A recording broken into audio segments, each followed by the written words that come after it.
நீங்கள் பெட்ரோல் பங்குக்கு போகும்போது இன்னைக்கு நீங்கள் ஃபில் பண்ணுறது வந்து பியூர் பெட்ரோல் கிடையாது இல்லையா? அது வந்து E20 ஃபியூல், 80% பெட்ரோல், 20% எத்தனால். இந்த சேஞ்ச் வந்து இப்போ ரொம்ப வேகமாக நடந்திருக்கு இந்தியாவில். அதனால் ஒரு பெரிய கேள்வி, இந்த ஃபியூவல் என்னோட இன்ஜினை டேமேஜ் பண்ணுமா இல்லை எல்லாம் சேஃபா அப்படின்னு.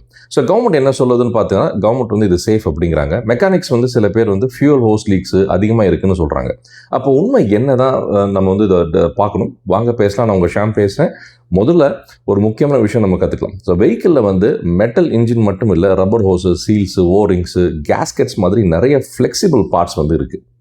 கவர்மெண்ட் வந்து எத்தனால் கரோஷன் பண்ண எவிடன்ஸ்லன்னு சொல்லும்போது அது வந்து அவங்க என்ன பண்ணியிருக்காங்கன்னா, அந்த இன்ஜின் மெட்டல் பற்றி தான் அந்த டேட்டா வந்து யூஸ் பண்ணியிருக்காங்க. ஸோ அது கரெக்ட். எத்தனால் இன்ஜின் வந்து பிளாக் டிசால்வ் பண்ணிடணும்னு பயப்பட தேவையில்லை. ஆனால் ஓல்டர் வெஹிக்கிள்ஸில் யூஸ் பண்ணின அந்த சில ரப்பர் மெட்டீரியல்ஸ் இருக்குல்ல, அது வந்து எத்தனால் வந்து ஒரு சால்வெண்ட் மாதிரி பிஹேவ் பண்ணும். அது ரப்பரில் இருக்கிற அந்த பிளாஸ்டிசைசர் அடிட்டிவ்ஸ்லாம் வந்து கொஞ்சம் கொஞ்சமாக ரிமூவ் பண்ணும். அதனால் ரப்பர் வந்து ஹார்ட் ஆகும், ஷ்ரிங்க் ஆகும், அப்புறமா கிராக்ஸ் வந்து டெவலப் ஆகும். ரிசல்ட் என்னென்னா ஃபியூல் லீக்கேஜ் வர சான்சஸ் வந்து அதிகம். இன்னொரு கெமிக்கல் ப்ராப்பர்ட்டி நம்ம பார்க்கணும். என்னன்னு பார்த்தீங்கன்னா, எத்தனாலுக்கு வந்து மாய்ஸ்சர் வந்து அப்சார்ப் பண்ணுறது ரொம்ப பிடிக்கும். ஃபியூல் ரொம்ப நாளாக ஸ்டோரேஜில் இருந்தால் வாட்டர் கண்டாமினேஷன் நடந்தால் வாட்டர் அப்சார்ப் பண்ணும். அது அதிகமாக சேர்ந்தால் ஃபேஸ் செப்பரேஷன் நடக்கும். வாட்டரும் எத்தனாலும் டேங்க் பாட்டமில் செட்டில் ஆகும். ஓல்டு ஸ்டீல் ஃபியூல் டேங்க்ஸ் இருந்தால் அந்த துரு பிடிக்கும், ரஸ்ட் கிரியேட் பண்ணலாம். அந்த ரஸ்ட் வந்து ஃபியூல் ஃபில்டரும் இன்ஜெக்டர்ஸும் கிளாக் பண்ண சான்சஸ் நிறைய இருக்குது. ஆனால் இதை கேட்டுட்டு புது கார் ஓனர்ஸ் வந்து பயப்பட தேவையில்லை. ஏன்னா மாடர்ன் வெஹிக்கிள்ஸில் வந்து எத்தனால் கம்பேட்டபிள் ஃப்ளூரோ ரப்பர் சீல்ஸும், பிளாஸ்டிக் ஃபியூல் லைன்ஸ், அப்புறம் high density polyethylene fuel tanks வந்து யூஸ் பண்ணுறாங்க. E20 ஃபியூலில் வந்து ஹேண்டில் பண்ண அதை டிசைன் பண்ணியிருக்காங்க. எத்தனாலுக்கு வந்து ஹையர் ஆக்டேன் இருக்கிறதால E20 கம்பேட்டபிள் இன்ஜின்ஸில் கம்பஷனும் வந்து ஸ்மூத்தாக இருக்கும். ஸோ நிறைய பெனிஃபிட் இருக்குது இந்த புது காரில். அப்போது இந்தியா ஏன் வந்து E20க்கு மாறுது?